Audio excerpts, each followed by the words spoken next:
আদিমানব হজরত আদম আলাইসাল্লাম সৃষ্টির প্রথম সেই মানুষ যিনি আল্লাহর কাছ থেকে হাজার বছর বেঁচে থাকার প্রতিশ্রুতি পেয়েছিলেন।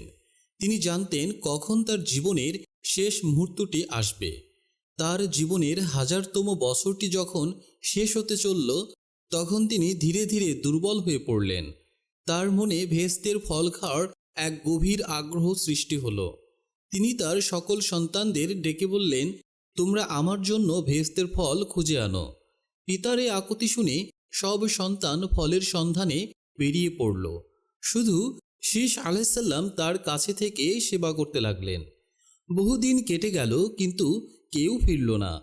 তখন হজরত আদম আলাইসাল্লাম শীসকে বললেন, বাবা, তোমার ভাইয়েরা মনে হয় ফল খুঁজে পায়নি।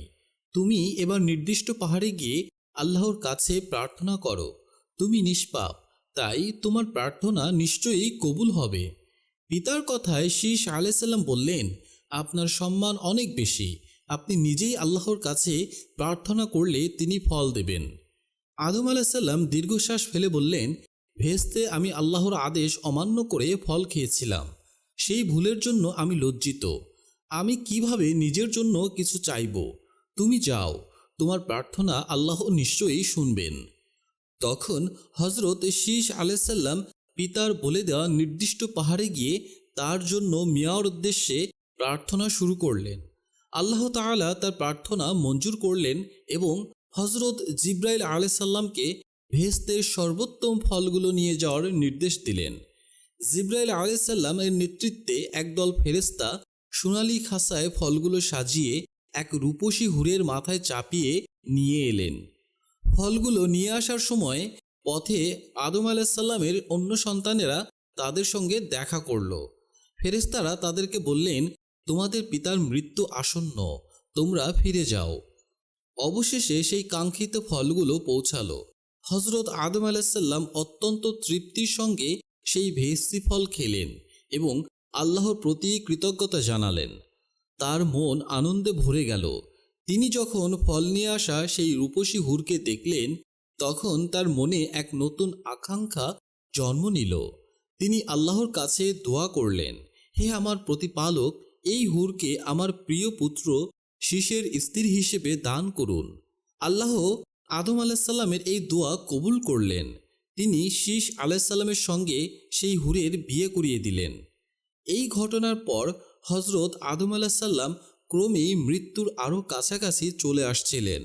তিনি শীস আলাইসাল্লামকে ডেকে বললেন, মনে হয় আমার বিদায়ের সময় হয়ে এসেছে। আমার সব সন্তানকে ডাকো, আমি তাদের শেষ উপদেশ দিতে চাই। শীস আলাইসাল্লামের ডাকে সকলেই ছুটে এলো।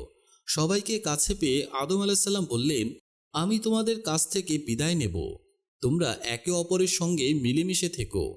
কোনো সমস্যা হলে সবাই একসঙ্গে বসে তার সমাধান করো। শীসকে আমি তোমাদের নেতা হিসেবে মনোনীত করে গেলাম। সে জ্ঞান ও যোগ্যতায় তোমাদের সবার চেয়ে সেরা। সবাই পিতার কথা মেনে নেয়ার প্রতিশ্রুতি দিল। তারপর আদম আলাইসাল্লাম শীসকে বললেন, বাবা, এই পৃথিবী বড়ই বিপদসংকুল। শয়তান ইবলিস সবসময় তোমাদের বিপথে নিয়ে যেতে চাইবে। তোমরা তাকে কোনো সুযোগ দেবে না। আমি তোমাদের জন্য আল্লাহর দরবারে দোয়া করি, আল্লাহ তোমাদের সুপথে রাখুন। এই কথা বলার পর তিনি শীস আলাইসাল্লামকে নেতৃত্ব প্রদান করলেন। ঠিক তখনই মালাকাল মউত, মৃত্যুর ফেরেশতা, জিব্রাইল আলাইসাল্লামকে সঙ্গে নিয়ে সেখানে উপস্থিত হলেন। আদম আলাইসাল্লাম বুঝলেন তার সময় শেষ। তিনি সকলকেই একটু দূরে গিয়ে বসতে বললেন, আমার মেহমানদের সঙ্গে আমি কিছু কথা বলবো। তারা চলে গেলে মালাকাল মউত বললেন, হে মানবজাতির পিতা, আমি আপনার প্রাণ নিতে এসেছি। আল্লাহ আমাকে অনুমতি দিয়েছেন, আমি এখন আমার কাজ শুরু করতে পারি। আদম আলাইসাল্লাম শান্তভাবে বললেন, আমি সব সময় আমার প্রভুর ডাকে সাড়া দিতে প্রস্তুত। আপনি আপনার কর্তব্য পালন করুন। জিব্রাইল আলাইসাল্লাম মালাকুল মউতকে বললেন, আদম আলাইসাল্লামের প্রাণ নিতে যেন কষ্ট না হয়। আল্লাহ তাকে নিজের হাতে সৃষ্টি করেছেন। মালাকুল মউত সেইভাবেই হজরত আদম আলাইসাল্লামের প্রাণ নিলেন। কোনো কষ্ট ছাড়াই তিনি চিরনিদ্রায় ঢলে পড়লেন। তার চোখ বন্ধ হয়ে গেল। তিনি চলে গেলেন তার পরম বন্ধুর সান্নিধ্যে। ইন্না লিল্লাহি ওয়া ইন্না ইলাইহি রাজিউন। গল্পটি কেমন লাগলো আশা করি কমেন্টে আপনার সুচিন্তিত মতামত প্রদান করবেন। আল্লাহ আমাদের সকলকে সঠিক পথ প্রদর্শন করুন।